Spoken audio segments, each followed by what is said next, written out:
Struggling to discuss sex and intimacy with your partner? Not feeling met, seen, or heard in your relationships? I'm Janelle. And I'm Andrea. We're two midlife mavericks sharing our own experiences. Messy AF and no regrets.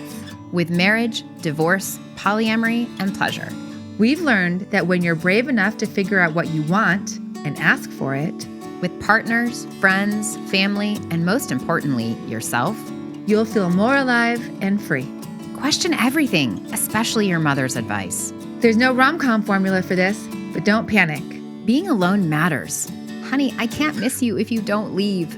What if your breakup could be your breakthrough? Our podcast is for brave hearts. Anyone who seeks or has found the courage to confront their fears and limiting beliefs about breaking societal norms in the spirit of finding their truth. If you're seeking permission to be brave in your relationships and want to feel less alone along the way, we got you.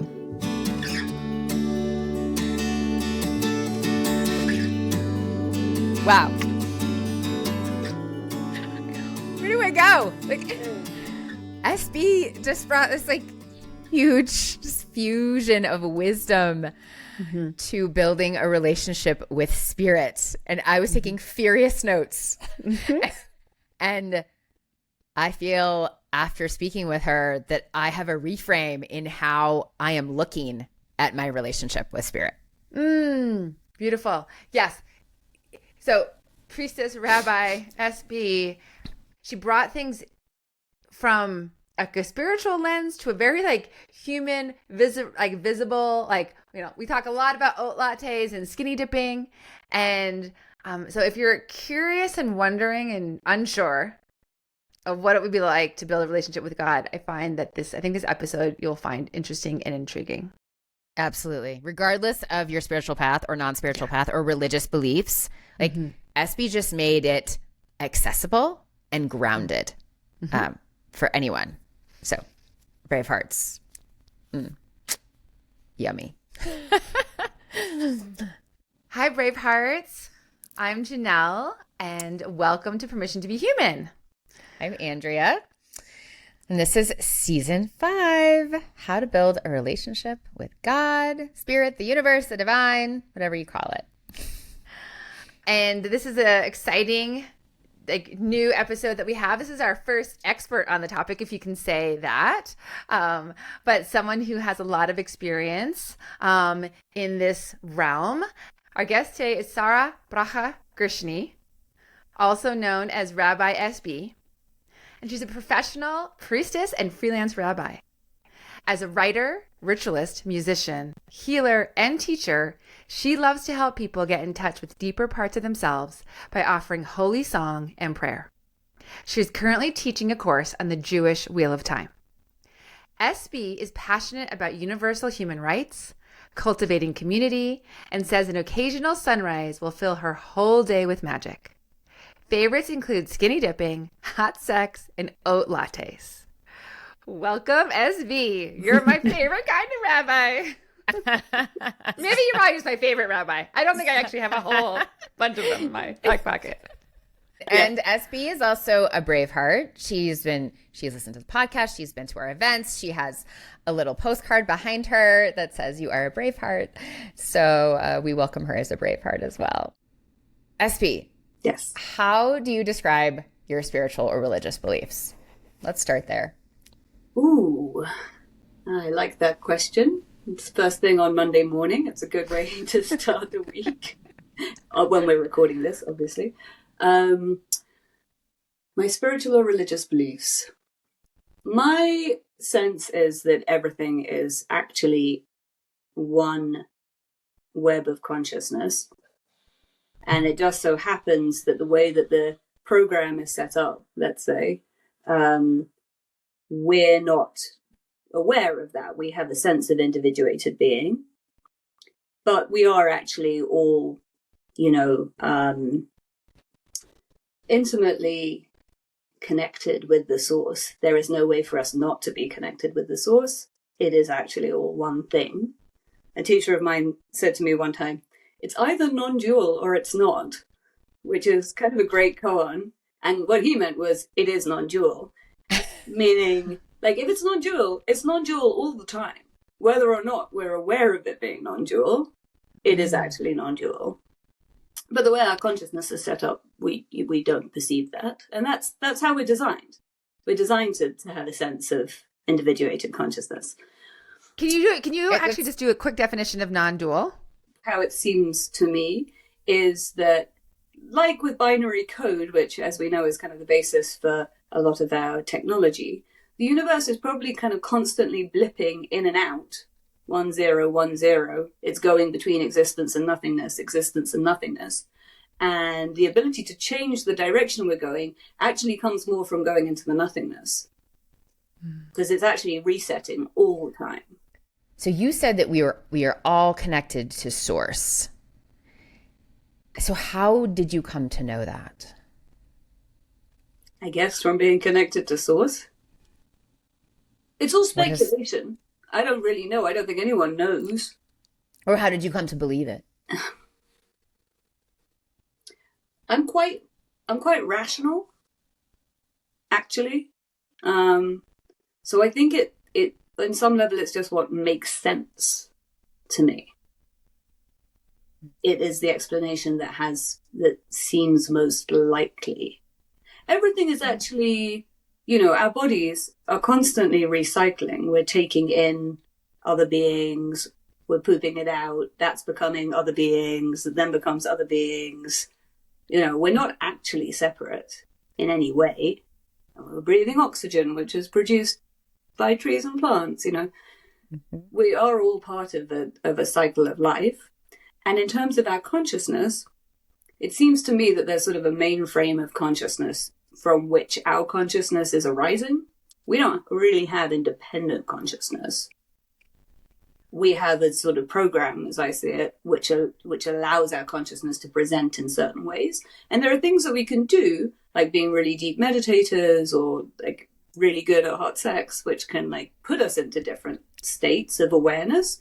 It seems to be that, most sort of deep spiritual practitioners come to the conclusion that it's actually all one, and that something that we can best describe as love is the motivating force for creation.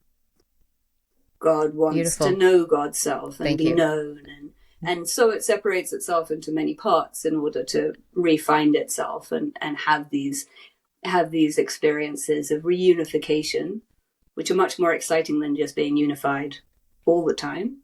And I also believe that in having this kind of interesting, juncture of consciousness, where we have enough to know what we don't have.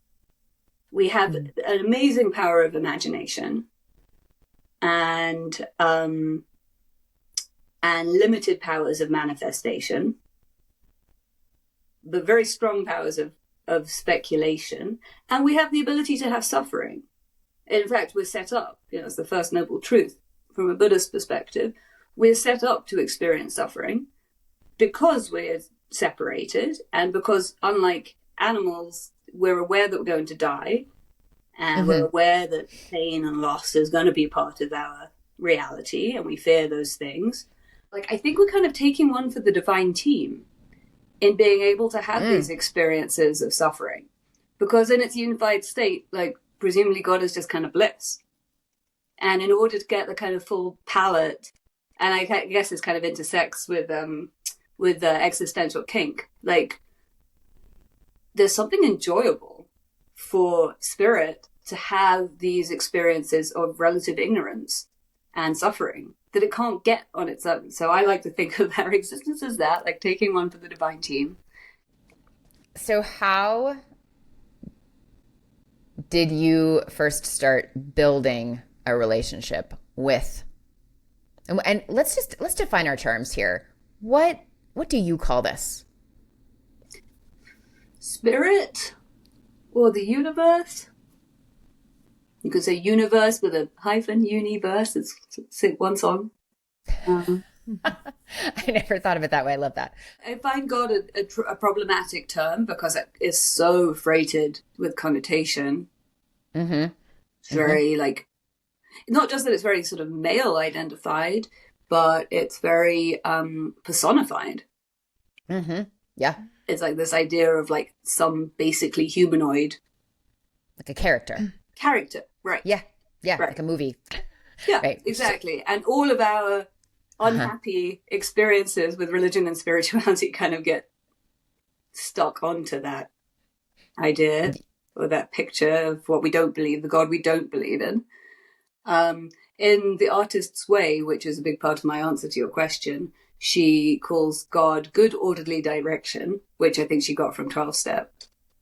I'm thinking more generally. So I like that, good orderly direction. But I find like, and I also like to use like it pronouns about God or the divine. Because like, it's not really a he or a she or a they. It's just an it. It is reality. It is existence. It is beyond existence. It's everything. Being and nothingness. So I really like that. Like removing the persona from it. Yeah. So I mean, I think that's kind of misleading. Maybe we need a persona, and I think it's one of the things that makes Christianity so appealing, is having like a human-sized God to relate with. Like Jesus is a person. I mean, he's also, you know, a bodhisattva or whatever you want to say. He's like got a lot of divinity, but he's approachably human. And it can be difficult. It's definitely one of the things I've struggled with. Is like, God is so big. How can I relate? How can I relate to that? It's everything, and it's so it's everything. How do I find an approachable face? I don't really know. I think the answer I've come to is it's within me. Like the best place to direct my prayer is inwards. That's my access point. Actually, the kind of the dark heart, the void which is within me, which is in my core, is directly connected to the void at the center of the universe. And I can kind of feel that. I can connect into that sense and be like, oh yeah. And I find it very relaxing and nourishing. Do you think that your relationship with yourself then is the same as your relationship with God? Are they one and the same? Are they different? Do they overlap? They definitely overlap. But yeah, I think that I've come to realize it's pretty close. It's it is a specific thing. It's like a specific wavelength within myself or intention of focus. But yeah, I come more and more to the realization that being in as much health and balance as I can in myself is what allows me to be living a divine life. And it's what many people call the heart, like following the heart. Like the heart is, you know, that core, whatever that is like intuitively on the path. The mind gets in the way. The body knows more. As we were describing that, SB, like what came up for me, I was like, oh, it's a yes and. Like God is within me and it's bigger than. Oh, exactly. I am not God is, there's nothing in me which is not God, but obviously there's plenty in God which is not me. Yeah, I love that. Yeah. That's beautiful. Yeah. You reference like living a divine life. What does living a divine life mean to you? I think it's both like being and doing.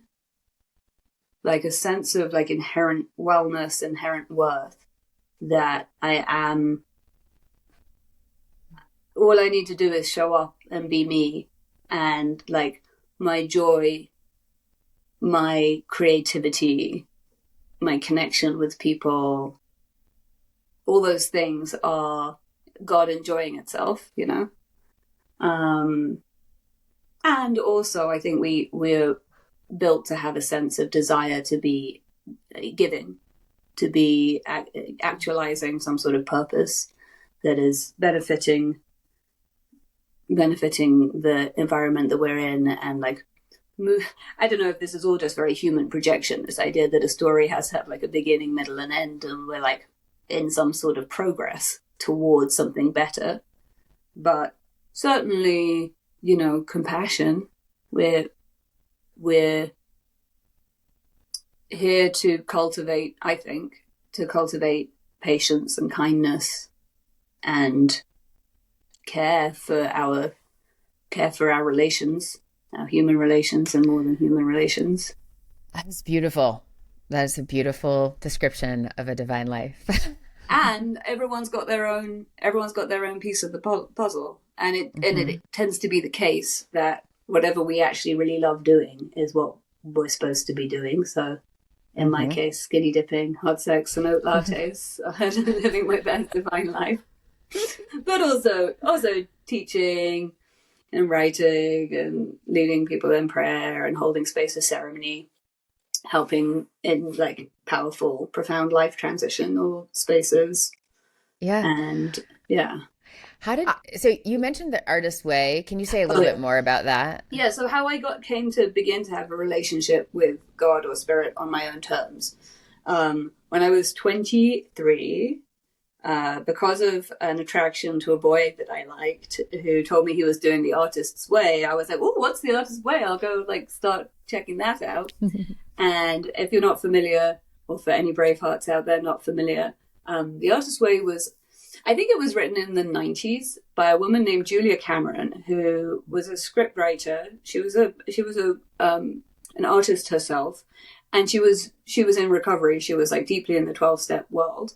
And she kind of got the inspiration, she got the brainwave, just kind of came to her that she needed to create a 12-step program for people to recover their creativity.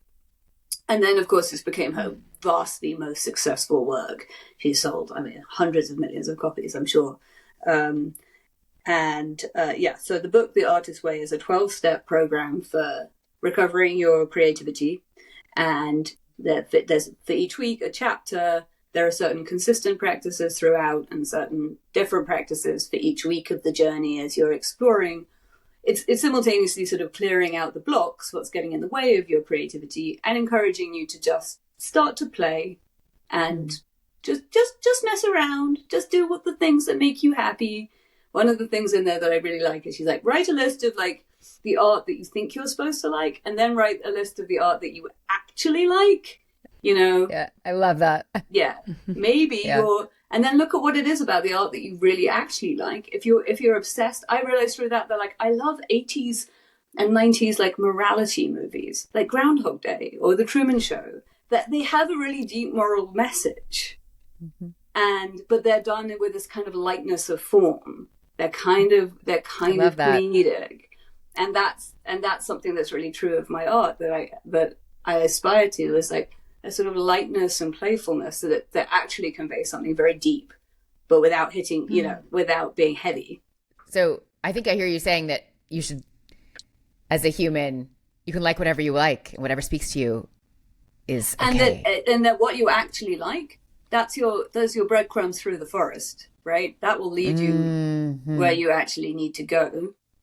I love that. Yeah. So just pay attention and don't resist what you're really drawn to. That's what will lead you.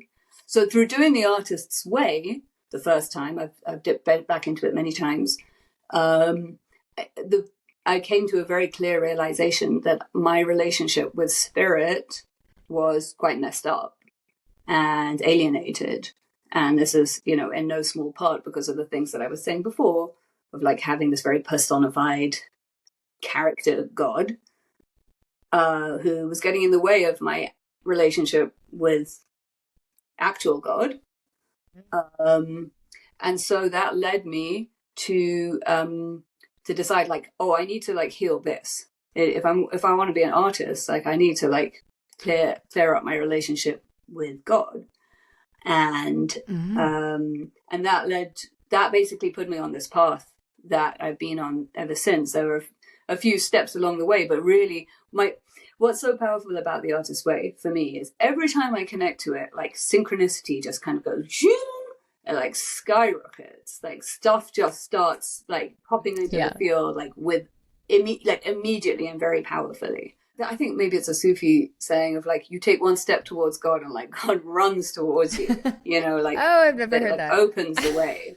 So I made this decision that like, I want to like sort this out. And before I knew it, I was living in an intentional Jewish community space on the cutting edge of like emotionally connected, spiritually connected Judaism, which I had never experienced before. Growing up Orthodox, modern Orthodox in London, it's very rational. It's not actually very spiritual. I mean, I had a good solid, I got some great skills. I have a lot of, I'm very grateful, especially having gone on to be a rabbi. Like, that upbringing served me very, very well in a lot of ways. Like, I have a real grounding, but it wasn't like emotionally or spiritually nourishing. But I found myself shortly afterwards moving to the States, living in this community of young people who are helping to run a center, of which was a place where like all the great teachers of this stream of Judaism, which is called Jewish Renewal, which is like earth-based, progressive, ecumenical, feminist, and extremely focused on like having a personal relationship with spirit.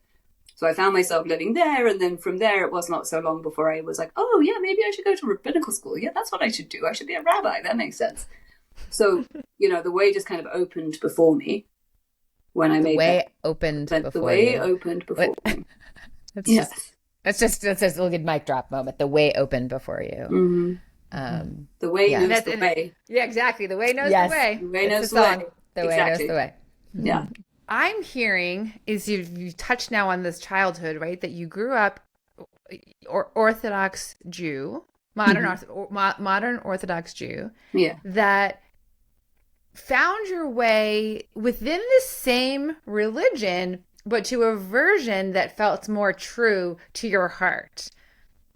And I think as part of this series, we're going to be talking to different people of different religion, upbringings, belief systems, and all of that. And like what I'm curious about for you is, were you at the age of 23, were you at the point of like, I want to give up being a modern Orthodox Jew? Were you like at the point of like, I'm done with this? Or were you like, oh, I'm here and I'm still like trudging along because this is what I'm supposed to believe? Actually, neither. I was still into it, and I'm still into it. In the last like 3 years, I've consciously released a lot of my attachment to traditional practice, because I came to a really strong realization that actually, you know, my relationship with Judaism was perhaps getting in the way of my relationship with spirit. And that having any kind of sense of like my worth or God's love for me being conditional on anything is problematic, and I needed to deal with that, and I couldn't deal with that without like letting go of these things that I'm supposed to do. But yeah, all my life it's been actually a very positive, I just get a lot from it, from being a religious and observant Jewish person. I get a lot from the calendar in particular, like the particular rhythm of life and celebration. And I wrote a whole essay. You can look on my Substack about why I'm obsessed with the Jewish calendar. You can put that in the show notes. Oh, nice. Yeah, so there are lots of things that I've just found to be extremely nourishing to me. So I wasn't at the point of giving it up. I was still finding it very meaningful. However, I will say that when I came to this space, I had never encountered Jewish renewal in the UK. And when I found it through this whole chain of synchronicity, Can you just define what that is? What's synchronicity? What's Jewish Jewish renewal? renewal. Oh, it's this like eco-feminist, earth-based, ecumenical stream of Judaism. It was the kind of brainchild of a man named Rabbi Zalman Schachter Shalomi. He was actually born in Europe just before the war, and his family managed to get out the Second World War, and his family managed to escape the Nazis, and he came to New York in the 40s. Until he was 40 years old, he was like very much in the Orthodox stream. He had a wife and 6 children and was a congregational rabbi. And then he had a big awakening. He did I think he did a master's in theology with Howard Thurman, who's a Christian theologian, Black Christian theologian at Boston University in, I guess, the 60s, early 70s. And he also, I believe, was in Timothy Leary's, he certainly dropped acid with Timothy Leary. I don't know if he was like in his like experimental cohort, but he took a bunch of acid and basically had this big awakening that Judaism needed to have a serious update for the modern era. Got it. He wanted to take all the best parts of Hasidism, which is particularly having like a deep personal relationship with Creator, but update the social forms. It needs to be egalitarian, like men and women have to have equal rights. It can't be essentialist. It can't be, meaning like it can't be the belief that only Judaism is the right path. I discovered it through going to this community where I lived as part of the community of people helping run this renewal retreat center in New York State. And I lived there for a year. So yeah, when I discovered this form of Judaism, I was relieved because I had been thinking, oh, I need to create something like this. And then it was like a relief to discover it actually already exists. So I can like just join the party that's already happening. So that was one thing. I wasn't like, I'm done with this, but I was feeling like we need to move forward.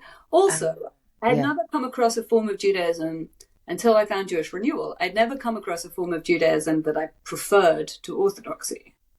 Like, Reform Judaism doesn't really do it for me. So, I mean, Jewish Renewal sometimes calls itself Neo-Hasidic.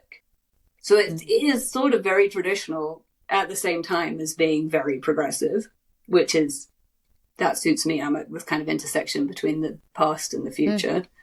It's really amazing that you found a movement that spoke to you. Like, that's so fortunate. Yeah. Very fortunate. Very fortunate. Well, and I love something. God in that way opened before me. Yeah, and what I'm hearing when you said like, oh, it was so great I could just join the party. What I feel, and like one of the reasons I wanted to do this whole season with this question of building a relationship with God is because of the sense of belonging that comes from that relationship, right? And that relationship is for me, this is me speaking about me, like it's an individual one, but then also it then gets amplified when expressed in community with others. Mm-hmm. Although hearing you say that, the thought that comes to me is actually, I think religious community can replace the need for God because it provides so much belonging. Oh, interesting. You mean in a negative way, or it doesn't matter? Is, but you don't. I mean, from the upbringing that I had, and I mean, maybe you've seen this in the Catholic world too. Like, you have a huge sense of connection with something. With other people, with a history and tradition, with a liturgy, with like all these rituals. You might need God as well, but often because the religion also gives you a very specific, like, oh, this is what God looks like, this is what God wants, this is how you're supposed to talk to God. It can definitely get in the way of finding how it is. If that's not exactly right for you. It can be in the way of finding how to really connect with God yourself. Yeah, and I would say, just as a generality based on society today, fewer people go to church than did, 50, 60 years ago. And different communities have replaced that, right? Like, people go to meetups, or they go to their yoga class, or they go to the women's circle. Yeah. And so in a sense, I see what you mean. And we're even the way that we consume information, even in the last 20 years, has shifted from like, I have this TV channel or radio station that I go to that compiles my news for me, to being, we have our own algorithm on every platform that we use. And we're the same way about spirituality and religion. Now we want a kind of composite that perfectly fits who we are. It's our yoga class on one day and our women's circle on another, and our Oscar at the weekend. I'm curious, that sort of segues into like, how does having a relationship with spirit, or does it help you find peace amidst the suffering of the world? I think it doesn't. I think if anything, it amplifies my sense of responsibility. If everything was fundamentally meaningless and I'm just here to live my life and then die, that would be one thing. But if I believe that there's some kind of consciousness that cares and that I'm part of it. And I have, I've been born at this time in this body with these particular aptitudes that I have a responsibility to the collective. And it's a very tricky time to be alive, because our knowledge of the world's problems has, gone up. It's now unavoidable, right? What we're seeing in Gaza, it's not like the worst thing that's ever happened in humanity's history. I'm not saying it's not awful. It's really, really awful. But it's being live streamed to us. People in Gaza have cell phones and they have Instagram. And so, we are literally just seeing it direct and alive in our pockets in a way that we didn't, even with Iraq 20 years ago, or Afghanistan, didn't see that.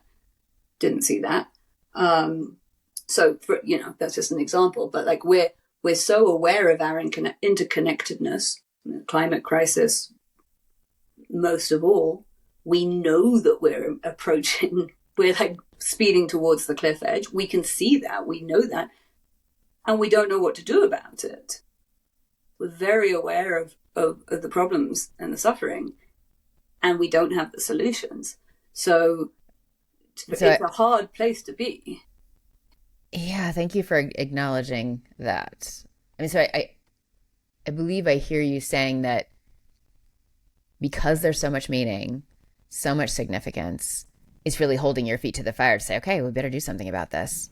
Yeah, but it's unclear what to do. How does that manifest for you? I think I'm kind of in a middle space in my relationship with spirit. Like, I'm in process, and I don't think I've reached the place of like true integration yet. I'm working on moving away, for the last 20 years, I've been working on moving away from the this unhelpful God character that gets in the way. And I'm moving towards a sense of like everything I do is me living my divine life, and God is speaking directly to me, and I know exactly what's next all the time. But there's so much constant deconditioning that has to go into really believing that, like, God speaks directly to me, and I know exactly what to do, and all I need to do is follow my intuition and follow my bliss and follow my inner prompting, and that's it. Because, organized religion, such as dominated our societies for the last, let's say, 3,000 years, gets in the way of that. It tells you that to be a responsible human, or on God's team, you need to go to this place and say these words and be with these people and do these things. It doesn't say you need to listen to yourself, and put yourself in the kind of environments where you can hear yourself more clearly, and remove the things that get in the way of you hearing yourself more clearly, and then just do that. And you could say this is like a feminine paradigm, that it comes from within, that it's like settling deep into yourself to get the instructions. How do you think you realized that, oh, wait, I need to go inward? I think there's a chance, a possibility in our society for people never to do that. Yeah, for sure. I think there absolutely is. I think I came to it because I've always been like fixated on the question of like, what am I talking to when I'm trying to pray? Like, where is it? How do I locate it? And at some point, I just kind of got the answer in prayer. Like, no, try directing your attention inwards, rather than being like, where is it out there? Just try that. Try that. I love that prayer answered you. Like, you were praying, like, where should I go? And prayer is like, right here, go in. Inside. Yeah. Love it. Yeah, and I think that's like one of the most powerful things about prayer. People debate whether prayer, is anything listening? What's the point? Prayer transforms us most immediately. Like, beyond that, there may be more that prayer does. I do think we're all in a unified field, so where we put our attention does make changes in the field. But firstly, it changes us when we are the ones who need to hear our prayer. I love that. Prayer transforms us. Yeah. Yeah. And this is something that Elizabeth Gilbert talks about, is like two-way prayer within, right? Just like you ask and then you answer. Right, exactly. Reb Solomon would say, don't hang up the phone too quickly. Like, after you said your piece, get quiet and listen. I love that. I love that. Coming through. Right, listen. It is Yeah. listen. It's Listen for a while. Yeah. Mm-hmm. So does a relationship with spirit, as you've so beautifully described, does it impact your other relationships? And if so, how? It's hard for me to say because it just is what it is. I don't know what my life would be like with no relationship with spirit. I think it actually adds to my anxiety or neuroticism, if anything. Like, because, you know, what I was saying before, I feel myself to be, like, I'm still working on really believing that whatever I'm doing is enough and that I'm enough. So, if anything, it impacts my relationships because I carry a sense of, like, maybe unworthiness or something. That language doesn't quite resonate, but it's been coming up. Various things in my life have been like reflecting back to me that I carry a sense of, like, let's call it unworthiness that I'm not even consciously aware of. So yes, it probably does impact my other relationships in not the best way. Do you then question whether following your joy, the things that bring you joy, which is teaching and writing and leading people in song and prayer, is like whether that's enough, right? Or it's supposed to look more? Those things feel good. I mean, I more have the question of, like, whether skinny dipping and hot sex and oat lattes are enough. You know, nails done, and it gives me joy every time I look at them, and I, like, you know, it's so pretty. It brings me joy. Yeah. But, you know, shouldn't I actually be giving that money to Gaza, for instance? You know, is it what's the cross benefit analysis of, like, prioritizing myself? You know, we're in this kind of wellness culture, which, you know, has a strong overlap with a certain sort of spiritual bypassing of, like, all I need to do is drink my green juice. Yeah. And then I'm doing my bit for the universe. Who am I to say whether that's right or wrong? But or both, probably both. Most things in my experience are both and. So I do think that teaching, I do feel a sense of, like, I'm living my purpose when I'm leading ritual or writing or teaching, and it's like, it's doing the thing. That's my public offerings. And I also, Janelle, you and I were talking about this socially the other day.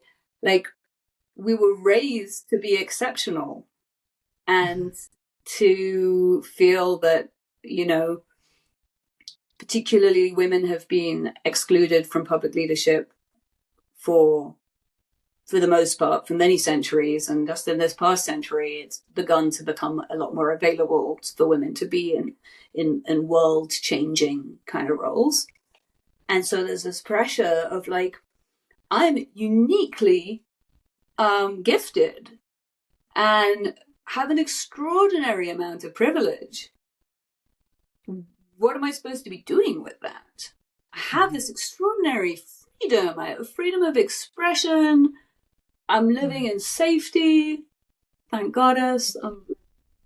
What am I going to do with that? I'm sure in all my other lifetimes, I wished that I had a lifetime like this, and thought, well, if I had the resources, if I had the possibility, I would put all my energy into creating a world where everyone has that kind of opportunity to flourish and thrive.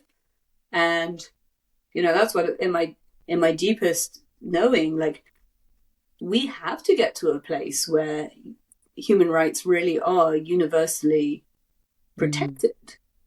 That's what we need as the human family and our only planet. Our only home. Yeah. Beautiful. We need to shift our relationship with completely as a mainstream culture. I mean, many people have a great relationship with the earth. So what are we doing?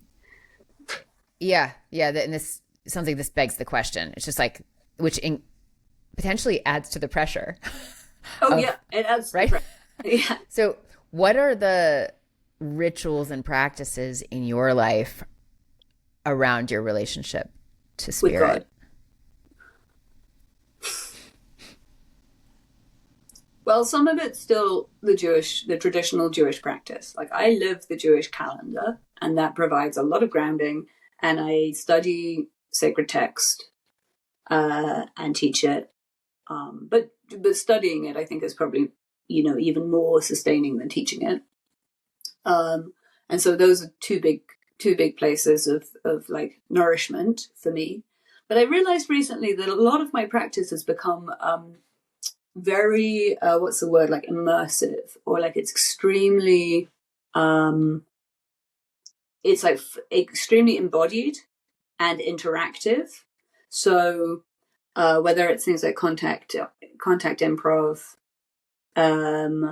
or latihan, which is similarly, it's like a spontaneous movement kind of practice, or co-counseling, which is a place where you have somebody else's attention and you're encouraged to just like really be just like, or like authentic relating. These kinds of practices where the practice is to just really be with exactly what's coming up, let it move you, and be interacting with others in a very truthful, spontaneous, present moment kind of way. Those are my deepest practices. But far more than meditation. I mean, I've heard it said that like in like sitting meditation, the point is not to stay focused, but rather to like return your focus again and again and again. But I find with these practices, I can kind of I have to stay in focus, or it does keep me in focus for like half an hour or an hour or however long I'm doing this thing for. And it works me. It really works me to like stay that present with what's really there and spontaneously arising. That's a beautiful description of how the ritual of the relationship with God is actually tied to the presence. So like being present in your body and listening and responding from that place. And then you've added this other piece of doing that in relationship to others, right? Because in a way, it's like the relationship, like it's, if we're coming back to what you said in the beginning, right? If we're all one, right? Then you're interacting with another person, being deeply present with their own version of spirit moving through them. Yeah. Right. And so there's this amplification. And in my experience, like, being able to increase our capacity for presence you said it was, I don't know if you used the word, it wasn't that it was exhausting, but it works. It works you, like, right. Yeah. I mean, you can kind of come back and be like, whoa, where did I go? Because for that half an hour of movement, of this moving meditation, or of the deep listening.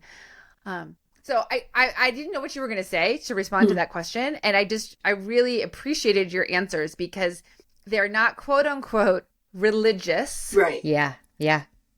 Right. And I think so many people hear about like meditating or journaling, and you really went straight to, oh no, there is actually something deeply ritualistic and spiritual in doing a moving meditation with others. Mm-hmm. Mm-hmm. It's just I think there's something about having somebody else's attention that just keeps me present, and being in the body.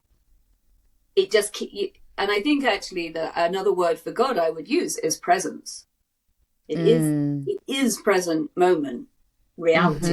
It is presence, and that's what meditation or whatever is trying to, or prayer for that matter, is trying to get you to, is just being present with what is, because it's there all the time. It's always accessible. We just have to train ourselves to be present with it. Yeah. I think this is a great reframe. I mean, I can think of now, what are the ways and rituals that help me connect to spirit or build the relationship with spirit? And whereas being in a box, I would have said, I have a ritual in the morning. There's some meditation. I do some journaling. But really, my rituals and practices that keep me present and connected to spirit is dancing, Mm-hmm. is silent disco, is choir, is, connecting with others really deeply. Yeah. And that's just a beautiful reframe. That's it. Those are your breadcrumbs. Yeah. And it is putting outside the box, right? It just goes back to letting go of form. Like, oh, it doesn't have to look this way. Right. And realizing that it doesn't have to look the same any 2 days. Right. I remember speaking with your former housemate Damasa and she was saying every day I asked her what her practice is, and she says, every day I like to be in devotion to something, and it's like the 12-step thing. It just has to be bigger than me. Doesn't matter what it is. And I let spirit direct me day by day as to what am I in devotion to today. Sometimes it's a tree, but just to be in a relationship with it. It's bigger than you. It's not you, and you're in devotion to it, and you're learning from it. Yeah, I really like that. Yeah, that's beautiful. I also, the way I haven't thought about this, but in the way you've described it, it's helping me see as a priestess, right, as a fellow priestess, that I'm clear that the gift of my medicine that I'm offering to people is my attention and my presence. Mm-hmm. And that I will come out of, and I have over time, as I've been doing this work, increased my ability to hold my presence to multiple hours at a time, right? 3, 4, 5 hours. Yeah. And I come out and the session of like, oh, I'm back, right? Because I have been so deeply attuning my attention to their human body, to their energetic body, to their breath, to a flutter of their eyelashes, like what? And so I'm so focused in my attention that I know this is why I call it sacred sexuality, but it is part of my spiritual practice. Yeah, for sure. And actually, I find it very relaxing being very attuned to somebody else. Yes. Because my mind isn't running. It's not like I know what I'm doing at that time. I'm being with somebody else. Yeah, this is a bit of a relief to me right now, because I have recently associated stress with dropping in deeply with someone, which is amazing. But then I come out and I'm just like, oh shit, like, I have to go back. I'm back to my life, the reality, and the dentist appointment in the car, and the meeting, and thinking, I don't know if that's good, right? Like completely stepping out of it.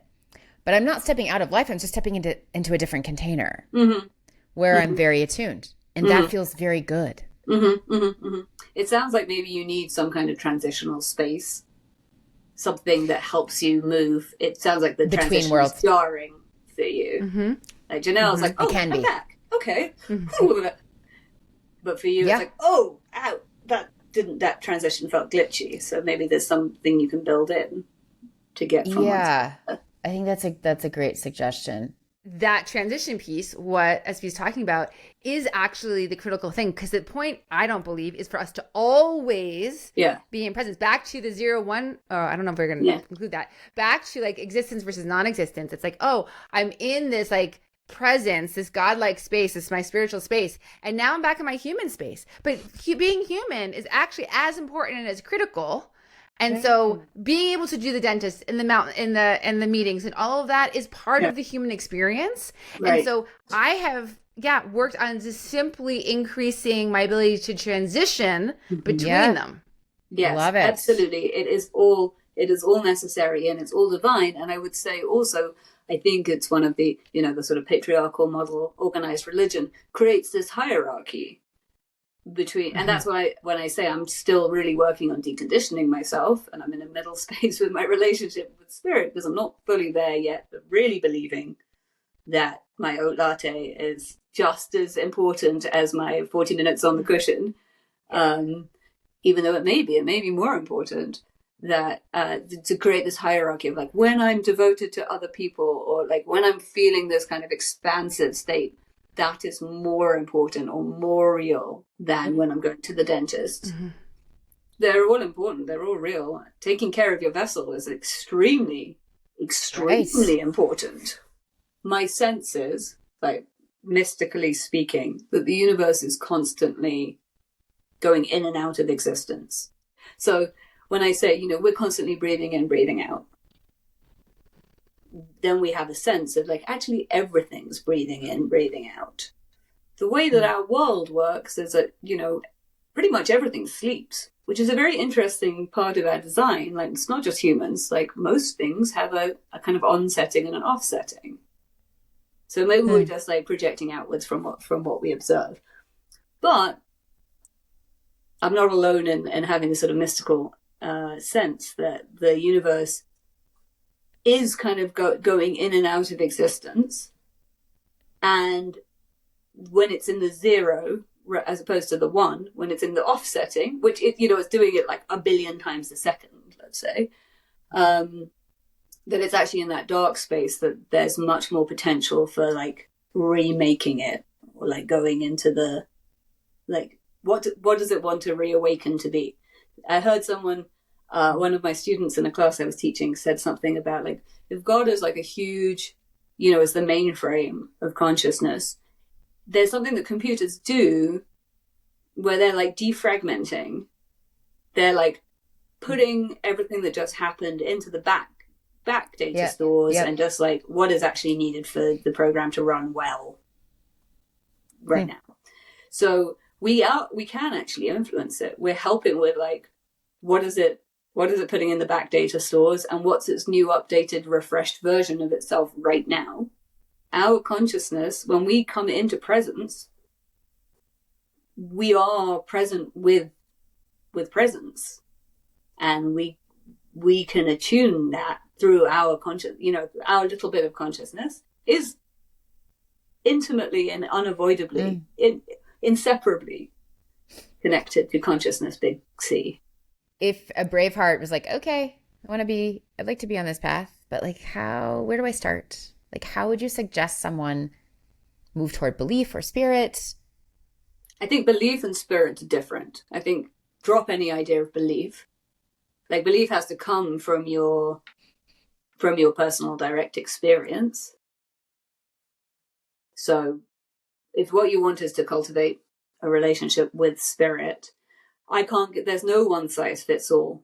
The thing is to tune into what are your breadcrumbs through the forest and follow them. I would say, having said there's no one size fits all, I think that for most people, like being outside, being in nature, there's just a lot less interference. Yeah. So getting into nature more, spending time alone in nature without the phone or just like spending time just being available to spirit in whatever way. For me, like really expressing my emotions and moving my body are very helpful. Like we're taught to repress so much. So one of my favorite things is working out and the exercise bike in the garage, because unlike being at the rec center, when I start to like really hit my edge, I can be like, and what I really need is like not just to like move my body, but like whatever's coming up, like I need to like, I feel my yang and I feel what's like getting in the way of that. I want to move that. So yeah, I make a lot of strange noises while working out. It's great. Yeah. It's beautiful. Great. It's release. Sometimes I can actually feel euphoric states. Like if I push my edge for a consistent period, I'll start feeling like real love kind of bubbling from just like, whoo, yeah, like the energy is really moving. But you've got to get rid of not get rid, but just work with the edge. Like whatever's in the way, work with it. And another thing I'll say that's been really, really powerful for me is occasionally I have gone through periods of as a practice of writing to God and letting whatever's true be there. And when I reread in my journal the last time that I did this, it's really interesting. It kind of moves from a bit like anger and rejection and just being really pissed off with like, what is this dimension? What are you doing? to reverence and awe. Like I had to move through the anger to get to this place. Like then the awe occurred naturally, and a lot of creativity, and like it was beautiful writing too. There was like some really like just wonderful stuff coming through. But that's me. That's what works for me. There's the exercise bike and making sounds and writing to God. You got to find what works for you. But I would recommend skinny dipping, hot sex, and oat lattes. Yeah, right? Yeah. I have one more question. Is that if someone can't get to nature, I'm wondering how you feel about this statement that, people say that when they go into the mountains, they feel closer to God, and they feel closer to spirit, perhaps. Yeah. And it was suggested to me a while back that, and I believe that part of this is true, that God's always around. We just have to make space for him, right? Like, and we just have trouble making space on our porch, in our kitchen, in our car. Totally. Right. And so I just want to encourage brave hearts to, like sometimes you can't get away, right? You can't get into nature. You can't go to yoga. Like, where can you just make a little space? What would you say about that? Yeah, I think it comes back to being present. So you might believe that you need half an hour of uninterrupted silence on your cushion. But actually, it's just a matter of being present with whatever is, and trying to come out of the mind, which is just being distracting and chattering, and you can do it in any moment, coming back into like, it's incredibly pleasurable to breathe in, incredibly pleasurable. But even in discomfort or pain, like just to like revel in the sensation, even in like crunchy dynamics with the people that we're close to. It's all sensation. It's like the existential king thing, which has been I really appreciated her thinking. That came into my world, a year ago, I guess. All of it is enjoyable if you can remove your kind of preconceived notions of like, this is good, this is bad, this is spiritual, this is not spiritual. Yeah, this hurts, this doesn't. This hurts, this doesn't. It's like it's sensation. And it's stimulation. It's like there's something enjoyable about stimulation. It's one of the gifts of the human experience is like constant stimulation. All the things. There's so many different sensations in the world. Yeah. And on our bodies, right? Yeah. Thank you. Okay, this has been amazing. We have to go. We could talk for a lot longer. But thank you so much. So much wisdom. Just beautifully articulated, SB. Thank you. Oh, my great pleasure. Being willing to talk. Okay, let me just tune in and see if there's anything else that like really wants to be shared. Joy is a great indicator, and I think it was at the Brave Heart event that I came to. One of you, I think, was talking about the difference between happiness and joy. And like that joy is much deeper than like happiness can be kind of superficial or externally created. But joy is a really deep spiritual root. And you were saying something to me the other day about joy as a weapon. Mm-hmm. Yeah. And in general, people, I think, in this civilization don't have enough access to joy, which is why we seek, like superficial comforts. Whatever really brings you joy, whether that's sunrise on the mountain or your oat latte or cuddling with your kid or your cat or whatever, like that is the way in. So don't overlook joy. And that's just one more idea, which is Reb Zalman, who was the granddaddy of Jewish renewal. He talked about feeding the God field. That we shouldn't think that like Creator is omnipotent, but like there is a system that's running. There's a program that's running, and our prayers or our joy or our presence, it does matter. Like when we sing, when we make a despacho, when we devote what we're doing, well, when we're in devotion to another person, like that all feeds the God field. That feeds the power of good in the world and makes it more able to to act. It gives it energy. And I think joy is definitely one of those things that like really powerfully feeds the God field. So go with. Thank you. Thank you, SB. Mm-hmm. Thank you, Bravehearts, for listening. And if you wanted to get a hold of, like, if you wanted to hear more of SB's writing or take her course, SB, how do they get a hold of you? Well, I assume you'll link all the things in the show notes. That's probably the easiest. But yeah, definitely you can subscribe to my writings on Substack. What are they called? What's it called? Or how do they look Priestess Rabbi, at Priestess Rabbi. That's my handle on Substack. Rabbi. Got it. Easy to remember, Priestess Rabbi. If you're in the Boulder area, come to some ceremony, some Shabbat space that I'm hosting, or something else in the community that I'm hosting. And the class on the Jewish calendar, you should definitely check out if you're interested in that sort of thing. It's online. We meet for an hour at new moon and at full moon. And we have a bunch of like online opportunities for connection and study in between those polls of the month, each month. But yeah, we'll put it in the show notes and you can check it out. Thank you, SB. My great pleasure.